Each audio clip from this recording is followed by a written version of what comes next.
Bonjour à tous, merci pour votre présence à ce webinaire RH et dirigeants, dotez-vous leaders des 4 piliers de la force mentale.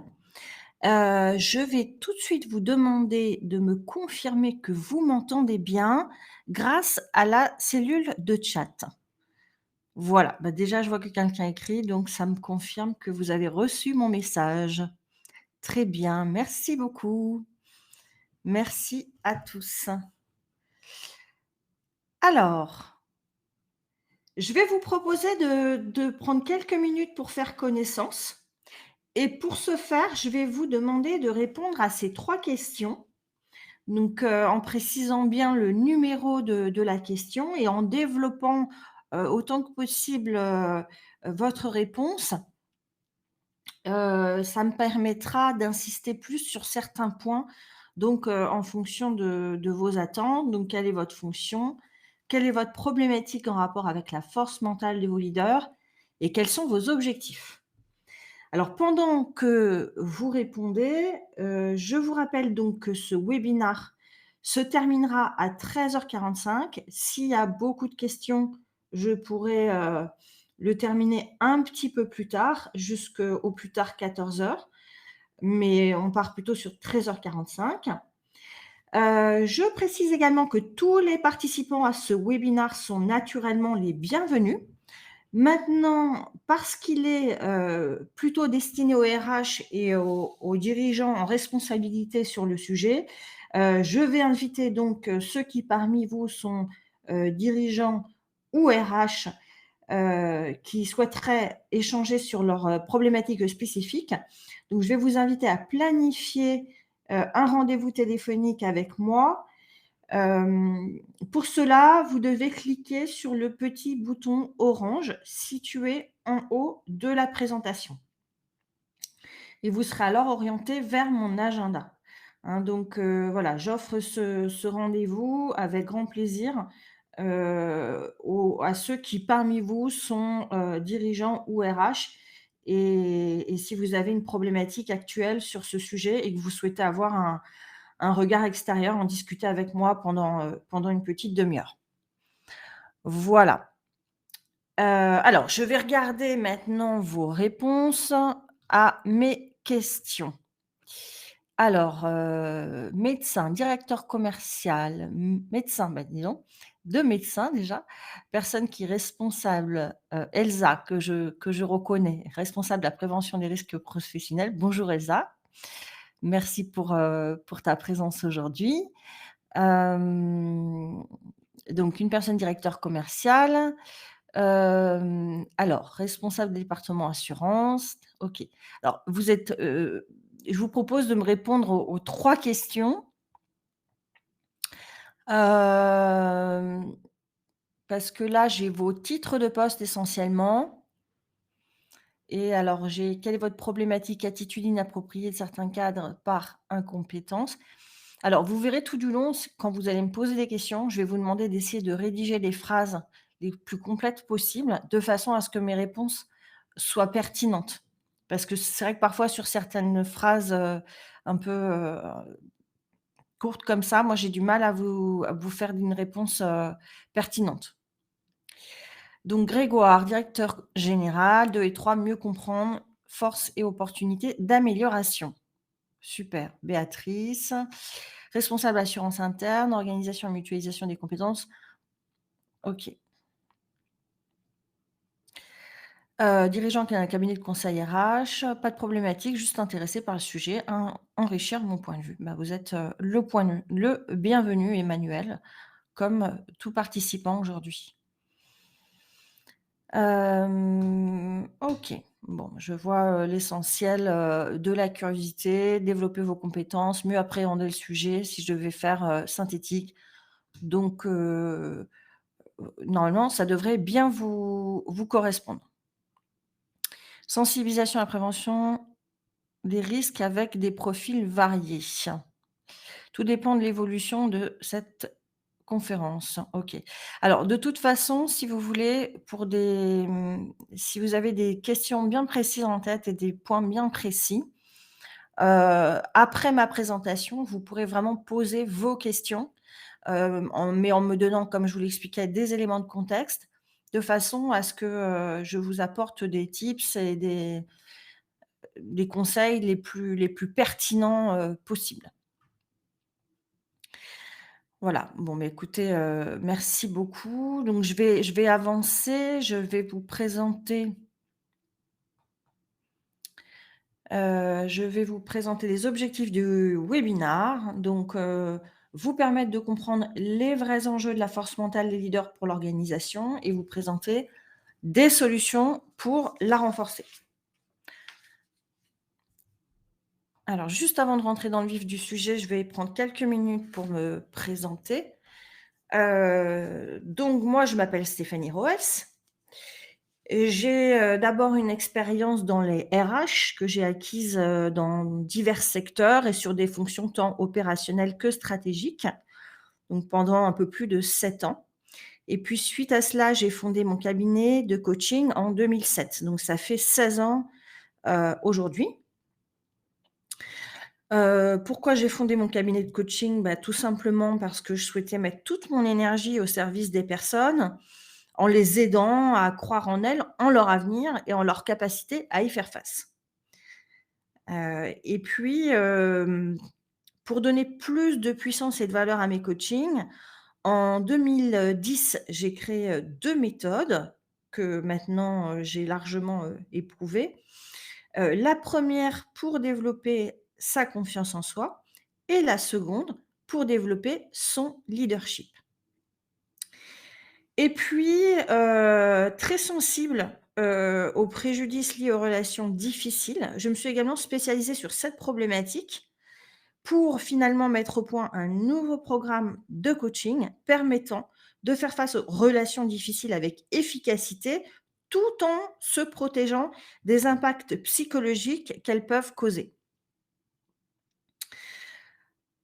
Alors, au cours de ce long voyage, finalement, de plus de 16 années, d'expérience, dans la tête et le cœur, je dirais, des leaders, managers et dirigeants de tout horizon, j'ai finalement, acquis une compréhension assez profonde de ce qui fonde la force mentale.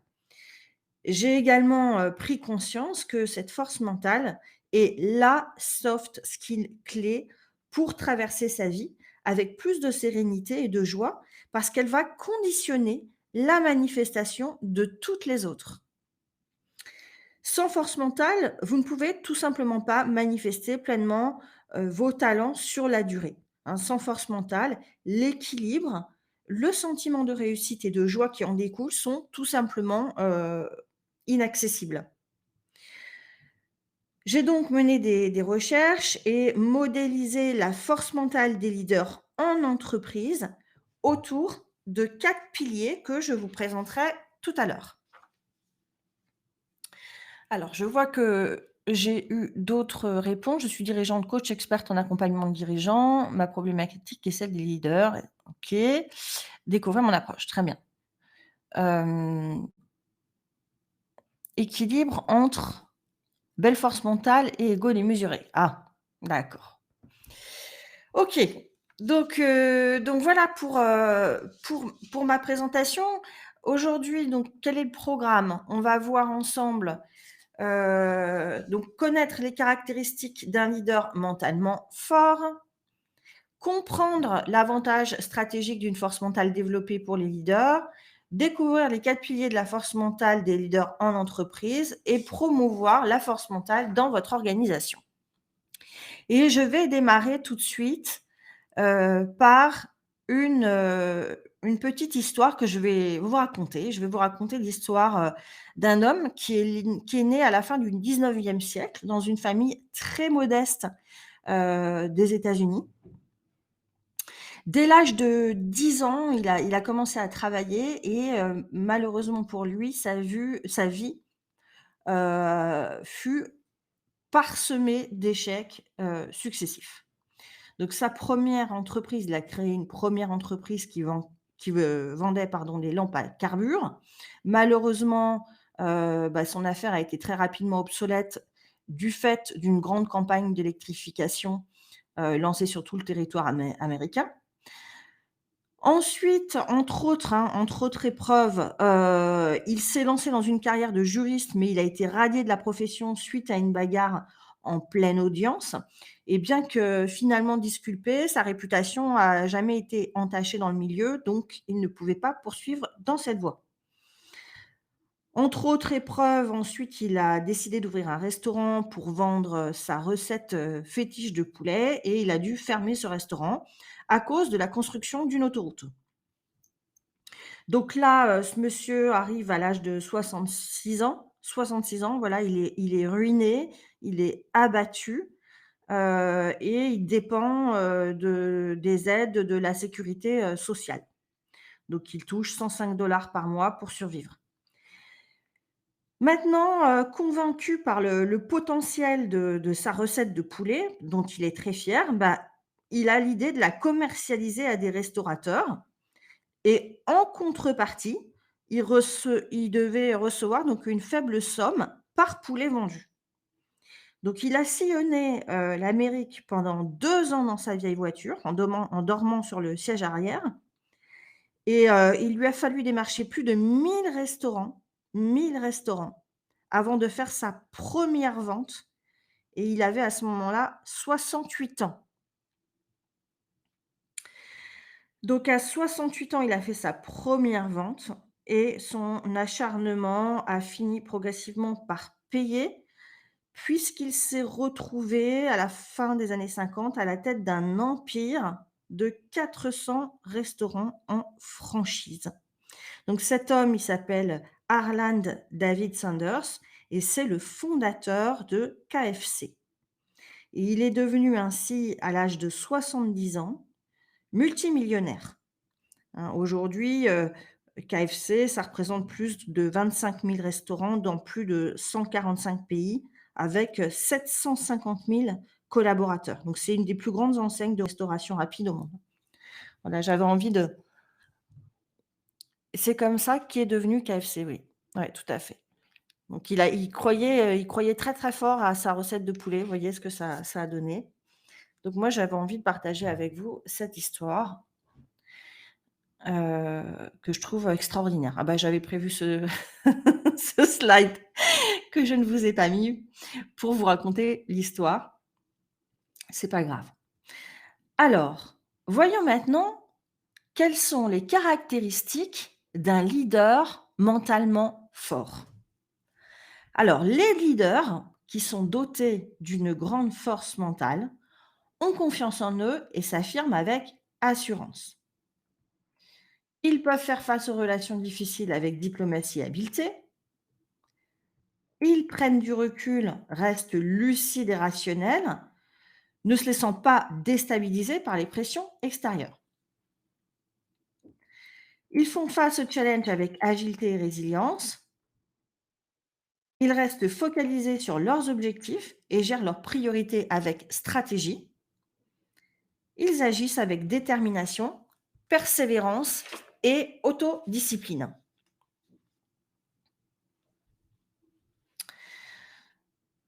Alors, comprendre l'avantage stratégique d'une force mentale développée pour les leaders. Tout d'abord, je partage avec vous quelques chiffres. 36% des salariés français interrogés ont déclaré avoir déjà fait un burn-out. 52% pensaient être en risque de burn-out selon une enquête menée par Opinionway en 2020 pour le cabinet Empreinte Humaine. 25% des cadres estimaient que leur santé mentale s'était dégradée sur les 2 dernières années, selon une étude de l'APEC menée en septembre 2022. Entre février 2022 et octobre 2022, d'après une enquête de Harris Interactive, l'anxiété continue de gagner du terrain chez les salariés du privé, avec des augmentations du stress, de l'inquiétude, des angoisses, une tristesse inhabituelle ou prolongée et un état dépressif, avec des statistiques très importantes qui vont de 40% à 59% des salariés du privé qui se sentent représentés par cette souffrance morale. Donc, tac, donc, non seulement on observe, des taux que je trouve personnellement, très inquiétants, de burn-out et autres troubles anxieux, parmi les les salariés, mais également, on constate qu'ils sont en augmentation alors même que l'avenir s'annonce plus difficile encore pour eux. En effet, dans un monde qui est en constante évolution, les défis qui se présentent aux leaders, sont toujours plus complexes. On va citer par exemple les défis liés à la diversité et à l'inclusion, à la transition écologique, au travail à distance, aux innovations technologiques et cetera. Donc ça induit, une pression qui est donc toujours plus forte sur les leaders, hein, managers, dirigeants et autres chefs de projet, donc qui sont en responsabilité, en particulier du fait d'attentes toujours plus élevées sur les résultats, la capacité d'adaptation et le management, par exemple. Alors pour faire face à ces défis, les leaders, hein, en responsabilité auront donc plus que jamais besoin de soft skills comme une forte capacité d'adaptation, une vision stratégique claire, une capacité à comprendre de nouvelles situations et à prendre des décisions avec discernement, une communication particulièrement assertive et efficace, une imperturbable confiance en soi et une vraie capacité à prendre de la hauteur et à gérer leur stress, c'est-à-dire autant de soft skills constituant la force mentale.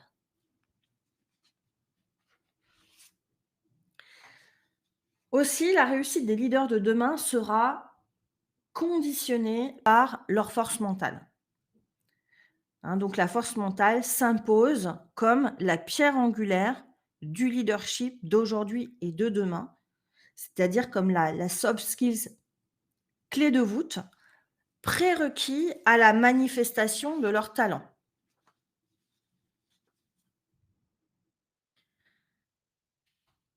Alors, avant de voir les 4 piliers de la force mentale des leaders en entreprise, je vais, vous parler très rapidement de ce petit garçon qui était incapable de parler jusqu'à ses 4 ans et dont les professeurs disaient qu'il n'irait pas bien loin et qui s'appelait Albert Einstein. Ou de ce jeune renvoyé, d'un journal pour manque de créativité et absence d'idées originales qui s'appelait Walt Disney. Je pourrais également vous parler de ces jeunes, qui ont été renvoyés par les studios Decca, car leur son n'était pas assez bon et qui s'appelaient les Beatles. Ou encore de cette jeune femme qui a été rétrogradée de son poste de présentatrice vedette parce qu'elle n'était pas faite pour la télévision et qui s'appelait Oprah Winfrey. Ou encore de ce jeune homme renvoyé de son équipe de basket-ball au lycée, parce qu'il était, pas assez bon et qui s'appelait Michael Jordan.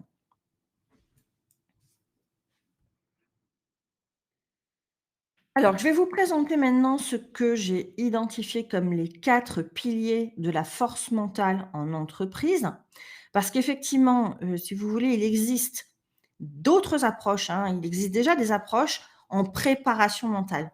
Mais, elles viennent soit du domaine du sport, soit du domaine militaire. Donc même si ces approches nous enseignent des notions applicables au monde de l'entreprise, elle ne couvre pas l'ensemble des défis propres au monde de l'entreprise, comme de savoir communiquer avec des personnalités difficiles, par exemple. Alors je vais, revenir sur chacun des piliers, donc l'agilité, la résilience, donc le travail, hein, sur l'agilité et la résilience permet, notamment de faire face aux challenges avec, flexibilité et adaptabilité. Ça permet également de maintenir une attitude ouverte et constructive et par conséquent de trouver des solutions créatives. Stabilité et hauteur, donc le travail sur la stabilité et la hauteur permet notamment de se préparer mentalement, Ça veut dire quoi? Ça veut dire de rester serein et lucide et de ne pas se laisser déstabiliser en situation dégradée et ça permet d'acquérir des techniques de self-défense, on pourrait dire, hein, préparation mentale et self-défense pour neutraliser les profils complexes et déjouer, manipulation et jeux psychologiques. La focalisation. Donc le travail sur la focalisation, il permet notamment de se fixer des objectifs et de gérer ses priorités avec stratégie. Il permet également d'agir avec détermination, persévérance et autodiscipline. Confiance en soi et assertivité, donc le travail sur la confiance en soi et l'assertivité permet notamment, de prendre conscience de ses talents et de sa légitimité, de s'affirmer avec assurance, clarté et habileté. Ce qui est évidemment, tout à fait, protecteur, dans des environnements, complexes, et challengeants. Alors, promouvoir la force mentale dans votre organisation. Alors déjà, si on détaille de façon un peu plus opérationnelle, je vous propose de voir les objectifs, pédagogiques, que sur lesquels on peut avancer pour que vous ayez une vision un peu plus concrète, des objectifs qui seront, atteints par ce travail. Donc, agilité, résilience, acquérir l'état d'esprit des personnes qui réussissent et vont de l'avant, faire face aux défis en gardant un état d'esprit ouvert et constructif, apprendre à cultiver lâcher prise et sérénité, stabilité et hauteur, se préparer mentalement, rester serein et lucide, ne pas se laisser déstabiliser en situation dégradée, acquérir des techniques de self-défense pour neutraliser les profils complexes et déjouer manipulation et jeux psychologiques. Donc Elsa dit: «J'aime bien le lien avec la préparation mentale car ça passe par la santé physique du leader». De toute façon, Elsa, on ne peut pas faire de différence entre la santé physique et la santé mentale. La une santé physique dégradée va impacter le mental, une santé mentale dégradée va impacter le physique. Il faut vraiment se gérer comme un sportif de haut niveau quand on veut, performer durablement, dans l'organisation et un sportif de haut niveau gère son corps, il gère son mental, il gère sa technique, voilà, tout à fait. Hem Focalisation, clarifier sa vision et ses objectifs, gérer ses priorités avec stratégie, maîtriser l'art de l'autodiscipline. Confiance en soi et assertivité, développer donc sa conscience de soi, qui est le prérequis à l'estime de soi, qui est le prérequis à la confiance en soi, qui est un prérequis à l'assertivité et qui permet donc de savoir s'affirmer et donc communiquer avec assertivité, assurance et impact. Alors, quels sont, les dispositifs qui pourraient être mis en œuvre et qui vous permettraient d'intervenir donc, de permettre à vos collaborateurs d'atteindre ces objectifs? Alors, il y a plusieurs dispositifs qui sont adaptés.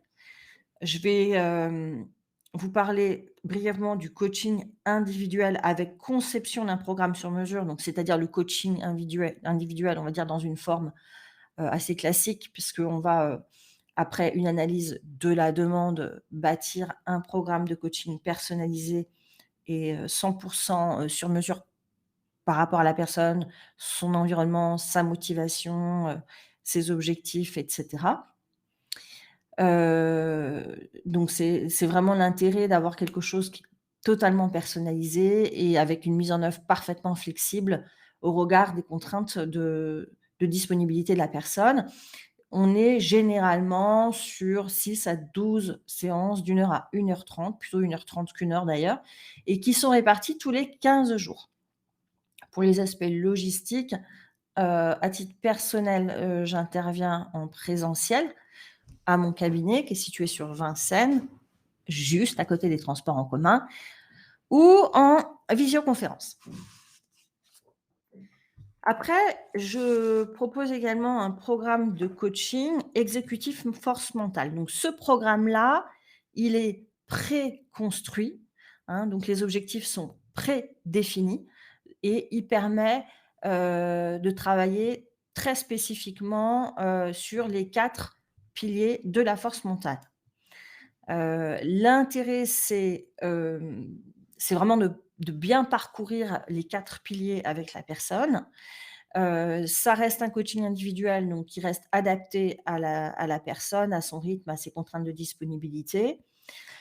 La mise en œuvre peut être extrêmement souple et rapide parce qu'il y a pas toute la phase préliminaire avec les entretiens, RH N+1, réunion tripartite de lancement, donc ça fait effectivement une mise en œuvre qui peut être beaucoup plus, rapide et on est donc sur un programme de 12 séances d'1 h 30 planifiées tous les 15 jours. Les ateliers, on est généralement sur des ateliers qui durent, 2 à 3 heures, et qui sont planifiés tous les 3 à 4 semaines. Donc moi, je préfère 2 heures toutes les 3 semaines, mais ça dépend, ça dépend des sujets, ça dépend, du contexte et cetera.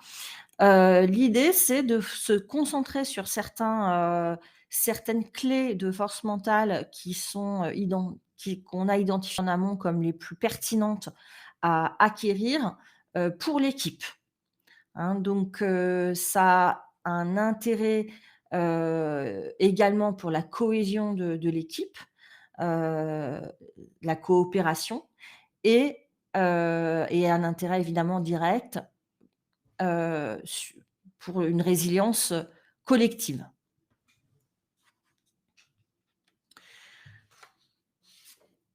La formation. Alors, je propose également un programme de formation, donc là, qui est conçu vraiment pour transmettre l'ensemble des notions clés de chacun des piliers de la force mentale. La formation en intra, hein, elle est proposée uniquement en intra. Elle est favorable, elle est effectivement, elle est indiquée également pour renforcer la cohésion dans l'équipe et la coopération, également au bénéfice d'une résilience collective et elle laisse une large place, aussi au partage, d'expériences, entre les participants, ce qui apporte une forte valeur ajoutée. Donc on est sur une formation de 2 jours ou de 14 heures, donc répartie, soit en modules de 2-3 heures, soit, planifiée de façon plus classique sur 2 journées. Alors je vais vous donner un exemple du type de dispositif que j'ai pu, proposer à un client, mais voilà, c'est un exemple, hein, ça dépend vraiment du client. Donc avec ce client-là, au niveau des dirigeants, chacun a pu bénéficier d'un coaching individuel, relativement court, hein, puisqu'on était sur 6 séances d'1 h 30 chacun, mais pour vraiment avoir aussi son moment, totalement confidentiel, où on travaillait sur des problématiques peut-être plus profondes que ce qui pouvait être abordé en collectif. Et puis pour la résilience collective, quelques ateliers, d'exécutif force mentale. On était parti sur, 5 ateliers répartis sur 5 mois, au niveau du comité de direction, pour travailler sur vraiment les leviers, les plus pertinents au regard de la situation, mouvementée que vivait cette entreprise. Au niveau des managers, chacun a pu bénéficier du programme de coaching, prédéfini, de 12 séances, d'1 h 30, donc qui s'est étalé sur plutôt 7 mois environ. Et les équipes ont pu, suivre une formation de 2 jours. Alors où une large place était accordée à la pratique, au partage d'expériences pour que, bah, voilà, pour les intérêts, que j'ai évoqués il y a un instant. Enfin, pour les bénéfices que j'évoquais il y a un instant. Voilà, alors vous aurez compris que je peux évidemment moi vous accompagner dans la conception, la mise en œuvre et l'animation de votre plan pour le développement de la force mentale et je rappelle à ceux qui parmi vous sont dirigeants et RH, je vous rappelle que si vous souhaitez prendre, heu, 15 à 30 minutes maximum pour en discuter, je me ferai un plaisir de vous donner un éclairage, sur votre situation et pour ça, il vous faudra réserver un rendez-vous avec moi grâce au bouton, orange qui est situé en haut de la présentation. Donc ce bouton vous orientera directement sur mon agenda. Voilà, je vous propose maintenant j'étais très rapide aujourd'hui, je ne sais pas pourquoi, plus que d'habitude, c'est pas grave. J'espère que j'ai pas parlé beaucoup trop vite. Mais en tout cas, on va pouvoir du coup prendre le temps de discuter, de vos questions. Si vous avez des questions par rapport, à l'ensemble des points que j'ai abordés et aussi, je me ferai un plaisir de vous donner des conseils par rapport à votre situation particulière. Mais pour ça, il faudrait me rédiger dans la cellule de chat vraiment le cas, votre cas, avec un certain nombre d'informations, pas mal de détails pour que mon conseil puisse être pertinent. Donc je vous laisse, noter, vos questions. Je peux également, donc parce que là, on a facilement ensemble là jusque 13h45, donc sentez-vous libre, hein. Même si ça dépasse un tout petit peu du sujet où vous n'êtes pas certain d'être pile dans le sujet, c'est pas grave parce que de toute façon, on est sur un sujet qui est très large en réalité, hein, force mentale, hein, parce qu'il regroupe, comme vous l'aurez compris, de nombreuses soft skills qui, combinées entre elles, apportent justement cette force mentale. Des soft skills qui n'ont rien à voir les unes avec les autres. Donc je vois que quelqu'un écrit. Tout à l'heure, j'avais une question, que je trouve intéressante, sur laquelle je vous propose de revenir, parce que quelqu'un a parlé de l'ego et en se demandant si finalement, est-ce qu'on peut avoir une forte, force mentale, sans avoir un ego, trop fort? En fait, vous l'aurez compris, dans ce que je propose, c'est plutôt d'être un être, agile, souple, qui sait apprendre de ses expériences, qui sait se remettre en question, qui sait retomber sur ses pattes comme un chat, agile, qui sait prendre des décisions toujours, alignées avec les priorités. Donc on n'est pas du tout sur un travail qui va, vous rendre, rigide, et tyrannique du tout, du tout. Parce que les gens les plus rigides se cassent, face aux perturbations. Vous voyez? C'est pas en étant complètement rigide, ou tyrannique ou, imbu de soi-même ou en complètement rigide sur ses convictions qu'on peut traverser la vie de façon générale, qu'elle soit professionnelle ou personnelle. Alors, j'ai une question. Donc, quand je n'ai pas confiance en moi, j'ai tendance à procrastiner en privé comme au travail. Cela me fatigue et je culpabilise. Alors, vous voyez, typiquement, donnez-moi plus d'informations sur vos questions. Je vais essayer de vous dire ce que m'évoque votre remarque, mais j'espère que je ne tomberai pas totalement à côté. J'imagine que vous aimeriez être plus constante et ne pas procrastiner, être plus régulière et persévérante. Hem,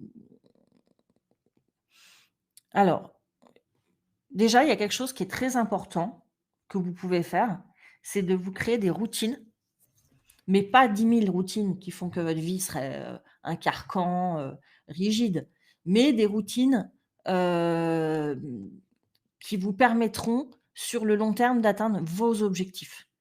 Donc après, je ne vais pas vous donner des exemples parce que je ne connais pas votre activité et vos objectifs, personnels ou professionnels, mais c'est les petites habitudes, routinières de chaque jour qui sont en train de bâtir les résultats que vous obtiendrez demain. Et quand on procrastine, c'est quelque part que, plus ou moins consciemment, on se donne l'autorisation de procrastiner. Et quand on se crée des routines, bah, on ne se donne plus l'autorisation. Voilà. Il y a pas c'est comme, probablement le matin, vous vous levez, vous avez des routines, bah, je sais pas, vous vous brossez les dents par exemple ou vous prenez une douche par exemple, vous vous posez pas la question, «Oh j'ai la flemme, je procrastine, aujourd'hui je me brosse pas les dents». A priori, il y a des habitudes comme ça qui sont tellement inscrites, dans notre quotidien qu'on ne se pose même pas la question. On se dit pas: «J'ai le temps, j'ai pas le temps, j'ai le courage, j'ai pas le courage». Donc il faut en arriver à une routine de cet ordre-là, vous voyez? Donc pour ça, il faut un peu de régularité au départ, mais normalement, entre 3 semaines et 3 mois, on peut vraiment bien ancrer, de nouvelles habitudes. Et vous verrez notamment pour, compléter ma réponse que ça va contribuer à votre confiance en vous parce que vous serez fiers de vous. Alors j'ai Eric. Quelle différence notoire entre force mentale chez les sportifs, chez les militaires et le privé? Alors, heu, on est on est si vous voulez chez le sportif, on a beaucoup, beaucoup de choses qu'on voit dans la force mentale du dirigeant, qu'on peut récupérer, des approches de préparation mentale des sportifs de haut niveau. Donc je dirais que presque tout ce qu'on va retrouver dans la préparation mentale des sportifs de haut niveau, presque tout est éligible et peut être pertinent pour un dirigeant. Maintenant, si vous lisez des livres de préparation mentale pour sportifs de haut niveau, vous aurez beaucoup de thèmes qui ne sont pas abordés et qui sont indispensables pour évoluer dans une organisation et plus elle est complexe et plus elle est politique et plus c'est important. Donc, à titre d'exemple, il vous faut, avoir une compréhension quand même un petit peu politique de la culture dans laquelle vous êtes et pouvoir, poser des actes au bon moment et vis-à-vis des bonnes personnes.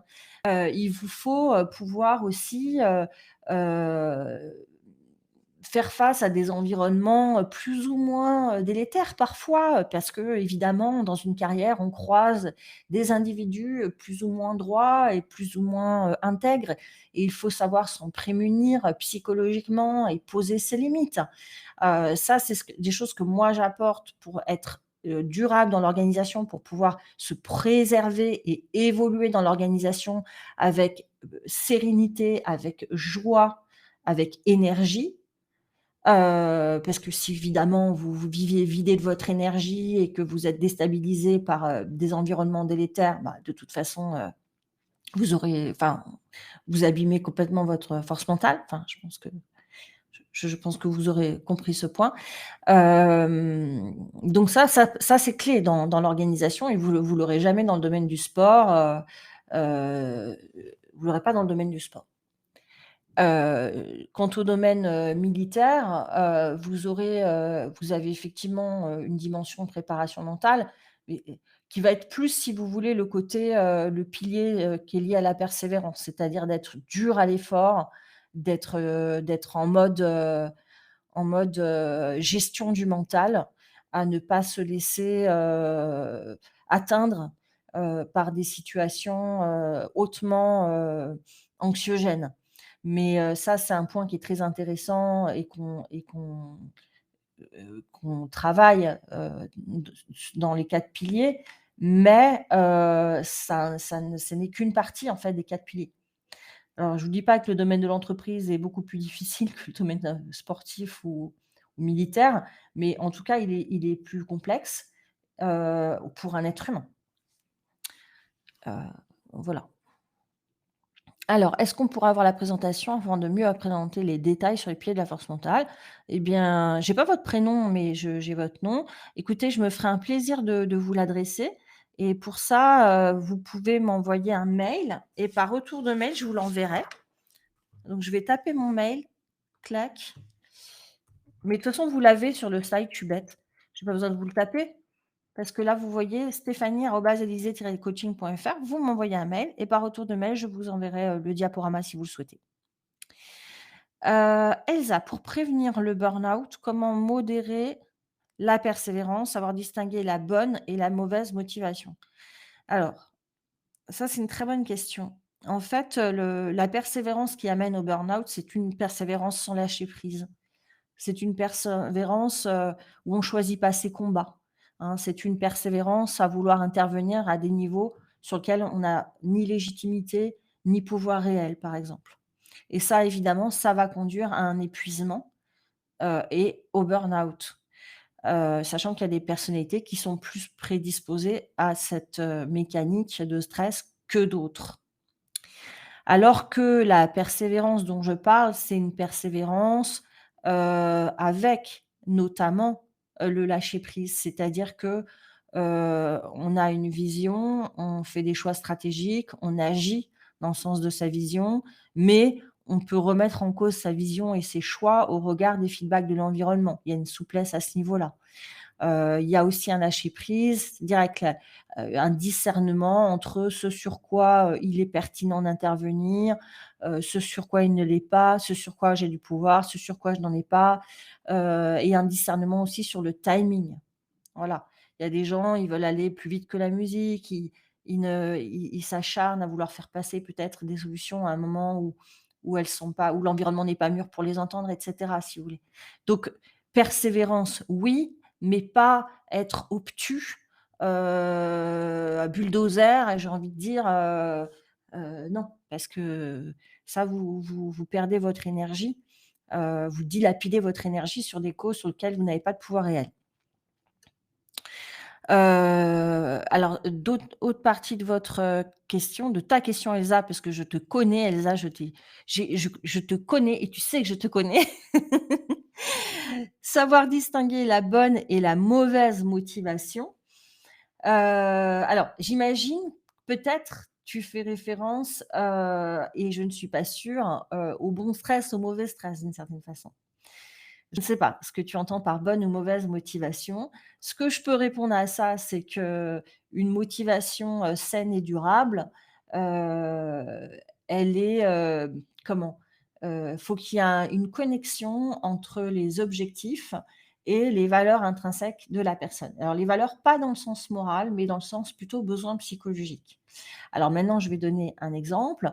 Si par exemple, c'est très important pour moi de me sentir utile, si c'est très important pour moi de me sentir donc contribuer, si c'est important pour moi de relever des défis, si c'est important pour moi d'exprimer ma créativité, si c'est important pour moi d'être dans le partage, vous voyez? Donc j'ai ces principales valeurs, hein, donc qui sont plutôt des besoins psychologiques. Eh bien, pour que ma motivation soit saine, soit stable et soit, durable, il faut que ma mission, me permette de les satisfaire. D'accord? Si je suis plus dans une démarche de prouver, ma valeur ou si je suis plus dans une démarche où je me dis qu'à 40 ans avec, la grande école de commerce que j'ai faite, je devrais être cadre dirigeant, je ne suis toujours pas, ça va pas, donc je suis dans une démarche peut-être plus égotique.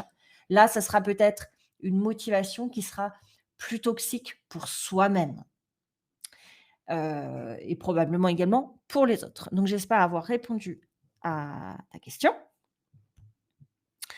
Une autre question, quel livre nous recommanderiez-vous pour améliorer la force mentale?